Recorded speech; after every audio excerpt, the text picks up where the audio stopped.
The objective of this presentation is to provide a sort of book report on this book over here, which is The Significance of the Tantric Tradition. And what's really important to note is that I, by no means, am an expert. This is like the first book on the topic that I have read, so I am like a super novice. And the hope is that as I go through this, if you find anything interesting, you see it as a 5th grade book report, you then go and go to a more credible source.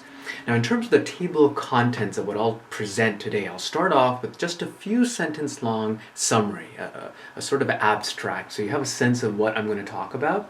And then I'll talk about how did I even encounter this book, because it's a cool story, I think.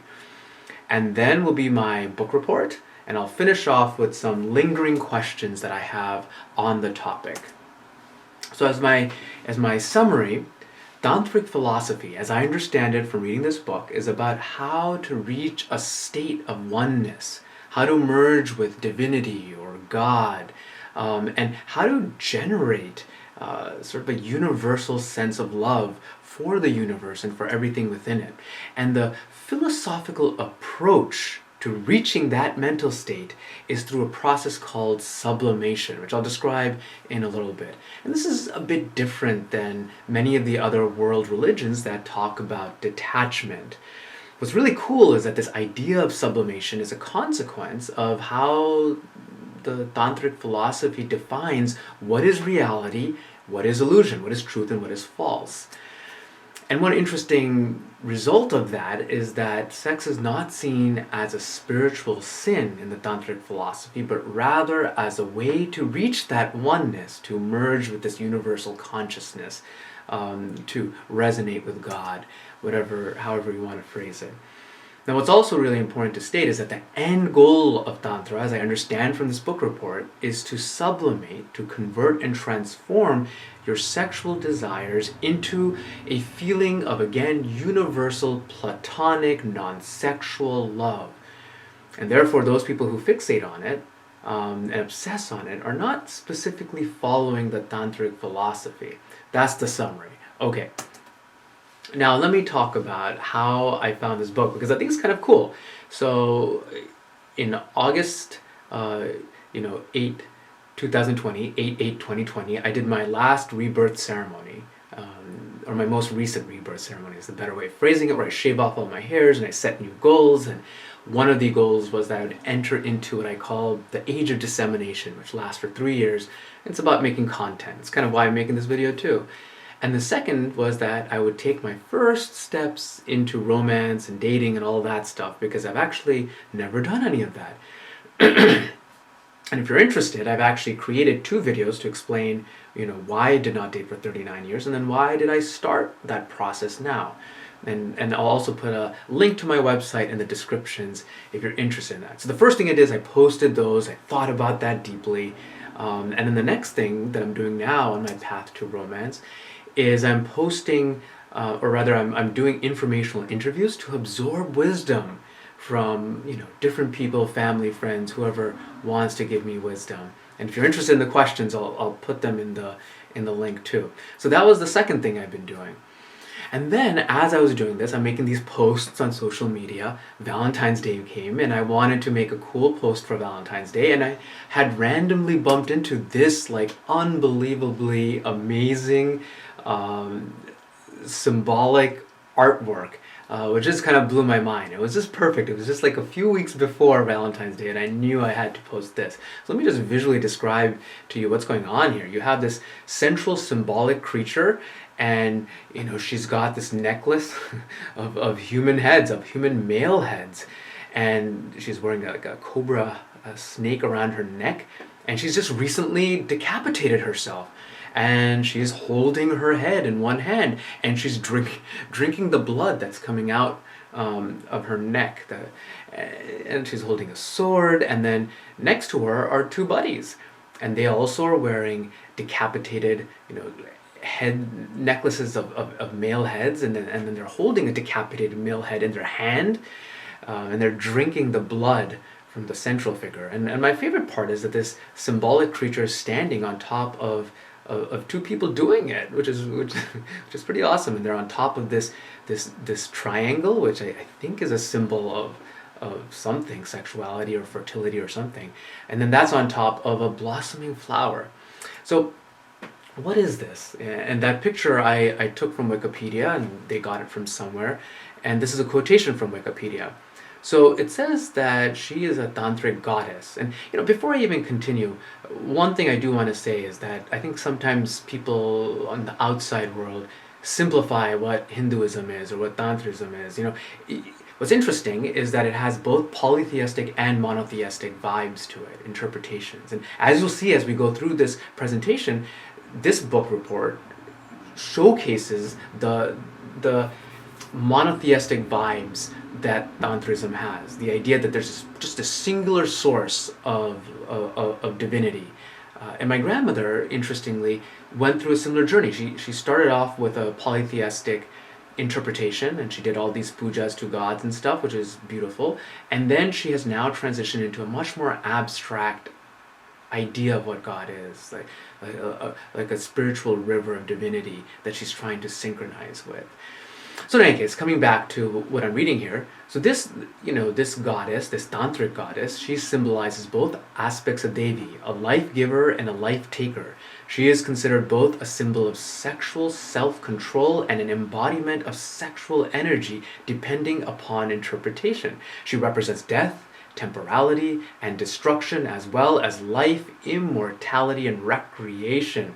The goddess conveys spiritual self-realization and the awakening of the spiritual energy. The legends of her emphasize her self-sacrifice, sometimes coupled with a maternal element, sexual dominance, and self-destruction, destructive fury. So just like an amazing symbolic creature, and it came just in time for Valentine's Day. Now, as I was posting this, I looked at this and I said, whoa, tantric goddess, what is tantra?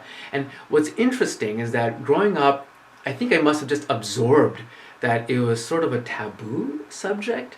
And later on, when I asked my mom, she said that when she was growing up, she also, for her, it was a very taboo subject that you didn't really talk about. And when you go and do your initial internet searches, what you find is a lot of really cool, fascinating, interesting sex postures. You see a lot of information on different things related to sex, which are all very cool and interesting. But it does ask the question, is tantric philosophy all just about sex? And that's sort of where I came to this book, because what happened was I then went and asked my mom that question, like, what is tantra? And she said, well, she said, like, my thesis advisor, he actually wrote a book on the significance of tantric tradition. And she said, it may be in the basement. And I was like, what? And so she got the book, and it was in the basement, and it's just this gorgeous book. What's also really fascinating is I actually met him. He had come to the US to give a presentation, and then when I went to India for the first time as a child, I met him. At the time, obviously we didn't have discussions on this, and unfortunately he's passed away, otherwise I would have interviewed him. But it's just kind of cool. I wonder if he would have imagined that 30 years later I would do like a book report. So that's how I got this book. Now, diving into the book report portion of this now, the definition that he gives is pretty vague. It says, Tantra means a philosophical discipline as well as a religious and cultural one. So what does that mean? And you go to Wikipedia and you try to read it, and it's really hard to sink your teeth into like, well, what exactly is this? And I think by the end of it, you'll get maybe a better sense, at least I feel like I have a clearer sense of what it is. The book, the way it sort of also defines Tantra is to talk about how it contrasts with Advaita. And again, I'm not a religious scholar, so I can't give you all the details. You could research that vocab word. Advaita is sort of like the brand of Hinduism that I grew up in, and I know that definition doesn't help anyone but myself, but I'll give you more information as I go through. Now, the goal, I think, as far as I can tell, again, I'm not an expert, of Advaita, of Tantra, of actually most world religions, I think, is the idea of merging with divinity, with God, with oneness, with the universal consciousness, with truth, and being able to emanate a universal sense of love. And part of this journey is recognizing your identity. It's really a journey of identity and the notion that you are the same as this universal oneness. And in that process, dissolving your ego, which is kind of beautiful. And interestingly, those people that take psychedelics talk about dissolving their ego. Those people that do really intense meditation talk about dissolving your ego. So in any case, the idea is to merge with that oneness. That's the goal. And this is sort of just a side point, not really relevant for the main theme. I don't really understand it, to be honest, but I thought it was just cool as I was going through doing the reading. But what it seems like, they say, that as you approach this state of oneness happens is, from the Advaita perspective, people become actionless. They are free from the cycles of karma, of cause and effect. And that's the state that you get right before, or maybe as you are in it, as a human. And the tantrics say, no, as you're reaching oneness, you actually do action, but it's spontaneous action. Anyways, this is nuance, not really relevant to what I'm talking about. I just thought it was cool. So, okay, the goal is to merge with oneness. How do you do that? And Advaita and Tantra teach two different ways of doing it. And they teach two different ways because their assumptions on what is reality and what is illusion are different. And that's what I'm going to talk about next. So the Advaita method to reaching oneness, as I understand it, could be wrong, the Advaita method of reaching moksha, which is spiritual liberation, is the following. For number one, they define reality, they define truth as just being, you could say, God, as being that one universal consciousness, as being that one source of energy, that universal identity. They say that is the truth. Everything else is just an illusion. So everything I see in this world is an illusion. Everything that I get entangled in is Maya, is illusion. So everything around me, again, is illusion, and it's distracting me from harmonizing with that one truth.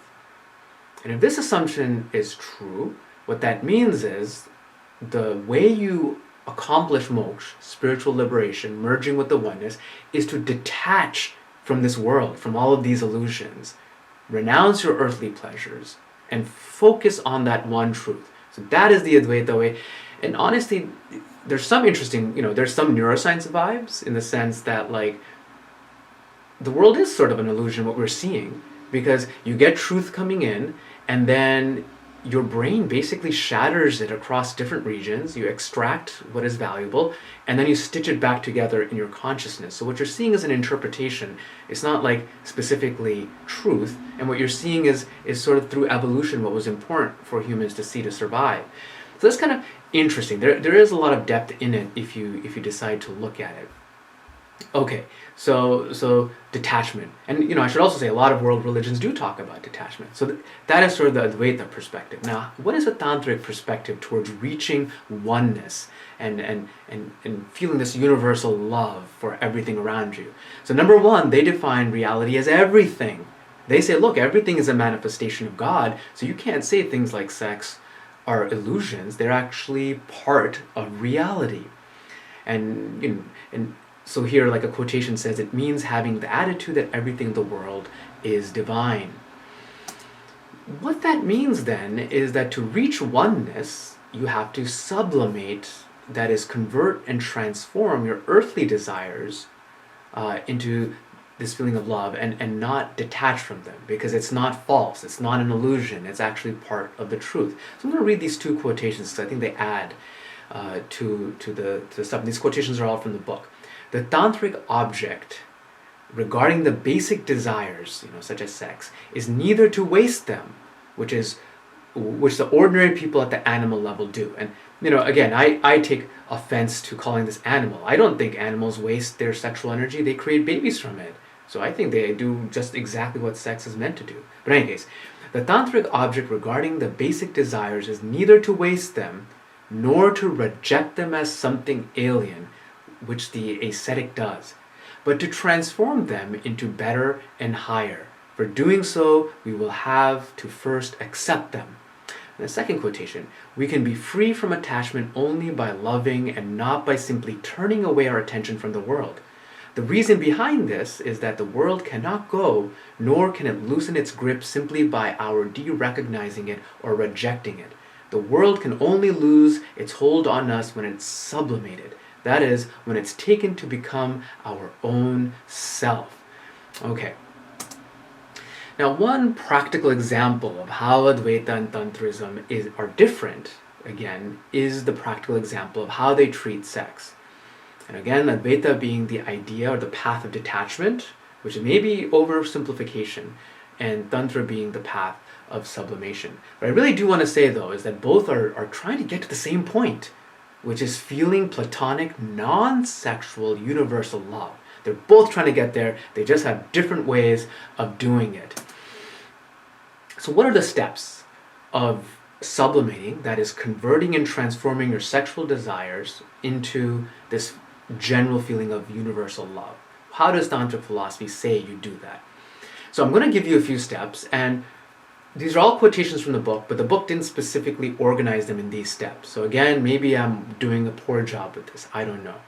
But step one, which I identified from what I read in this book, is recognize that sex is not unholy or a spiritual sin because it is created from the divine. This is the first step, I guess, in the Tantric philosophy.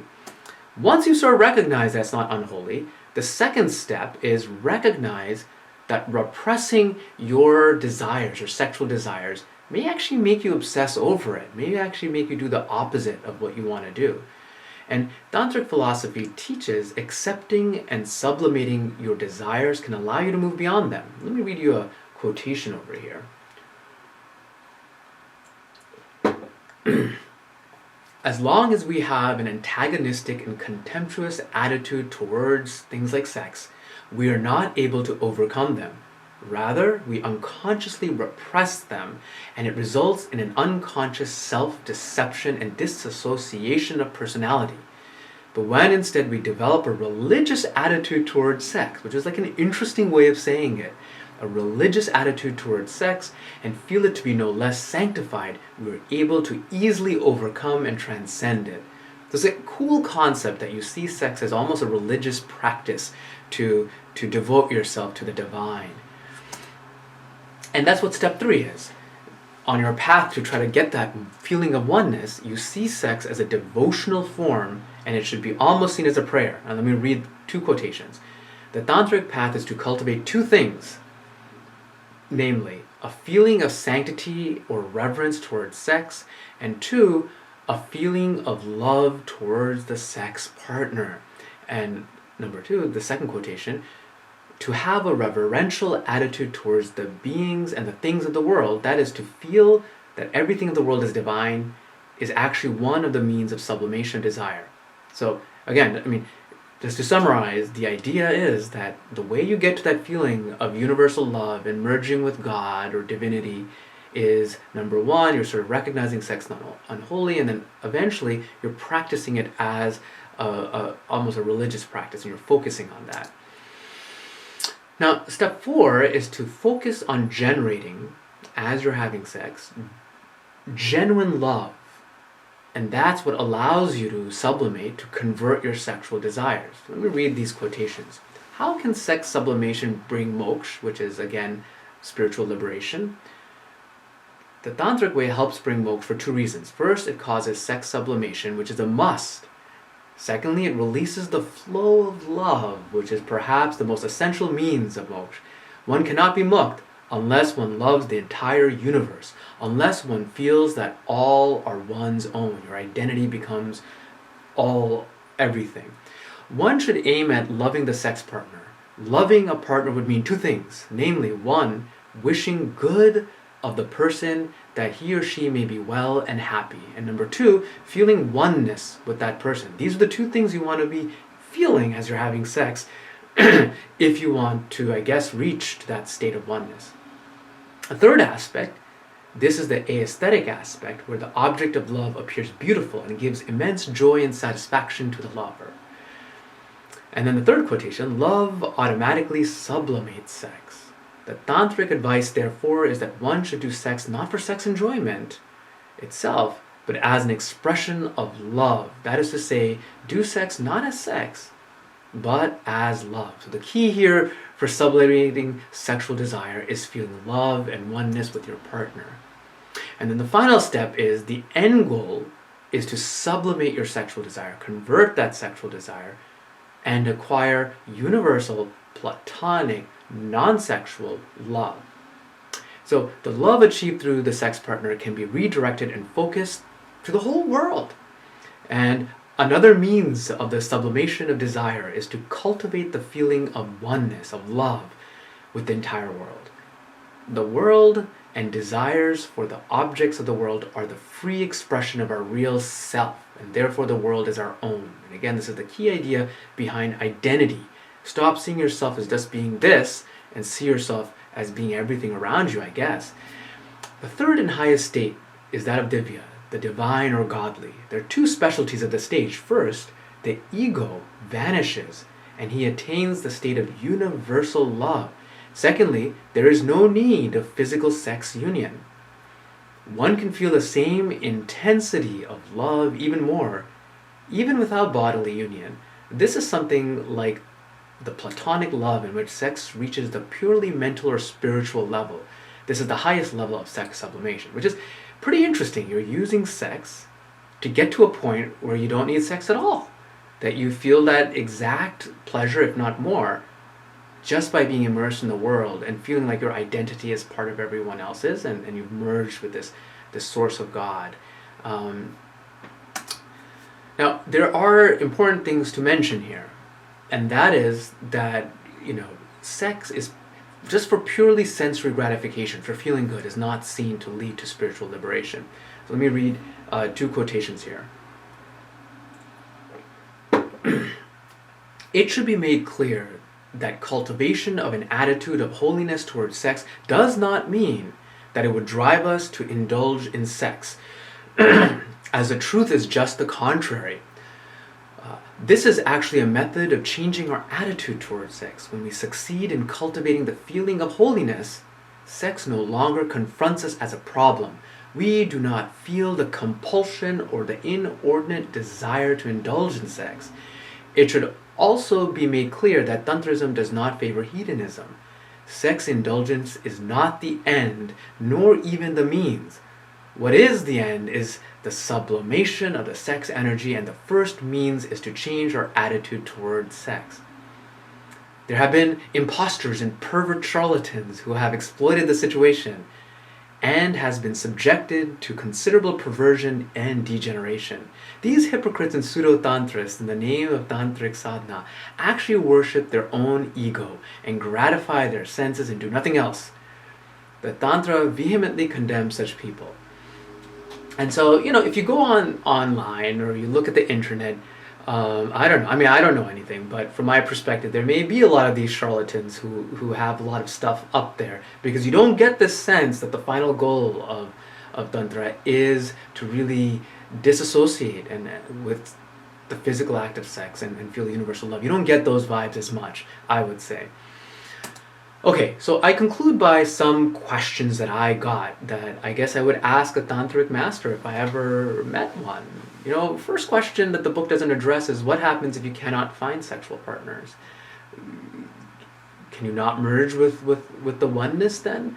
This is a real thing. For animals who can't find sexual partners, there's a lot of violence. You have a lot of mating violence. And, there are definitely a lot of humans too that feel anger and violence. So, you may say that, okay, you sublimate your anger, but how do you reach that oneness? So it's not really addressed, I don't think, in the book. The second question I have is, does sublimation really lead to reduction in sexual urges? And this is a practical question. I don't think the book specifically needs to answer. It's a philosophical book. But I'm just curious to ask a tantric master if that's actually what happens. I don't know, it seems a little bit unbelievable to me. Now, my more critical questions are the following. Sex, exists for a particular reason, and its reason is to produce children. And of course, it may have some social reasons too. Maybe the bonobos use sex as a way to reduce tensions in society and things like that. But again, across all animals, the purpose of sex is to give birth to children. And in my opinion, childbirth is one of the most compelling ways that you convert your sexual energy into love, because many parents love their children. I mean, it seems like it's the most obvious answer, and yet what I find very surprising is that's not mentioned even once in this book. So that I found to be kind of unusual. Now, my next very critical question is that it's not clear at all how you really go from feeling love during sex to universal platonic love. Let me give you an example.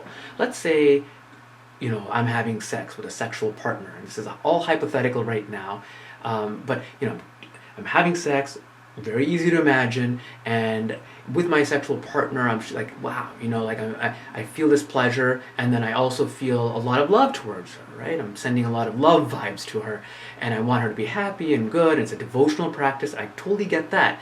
And during that process, I feel one. Our identities maybe mix a little bit. I understand that. But how do I go from there to feeling one with my sexual partner to now universal love?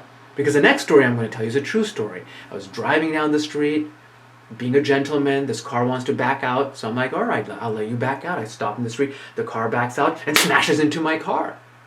And then this guy, later on, lies to the insurance agency and says that I crashed into him. And I was so angry.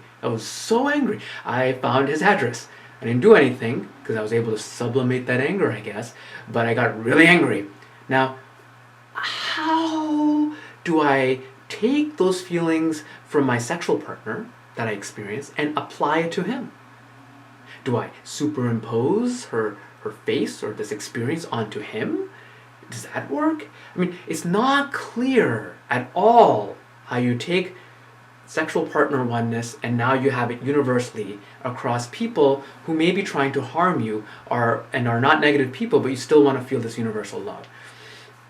And then the second add-on, critical question add-on, is from the perspective of neuroscience. Now, I should say I just haven't had time to do a literature search on the sex of, the neuroscience of sex, which I definitely want to do at some point if I ever get the time.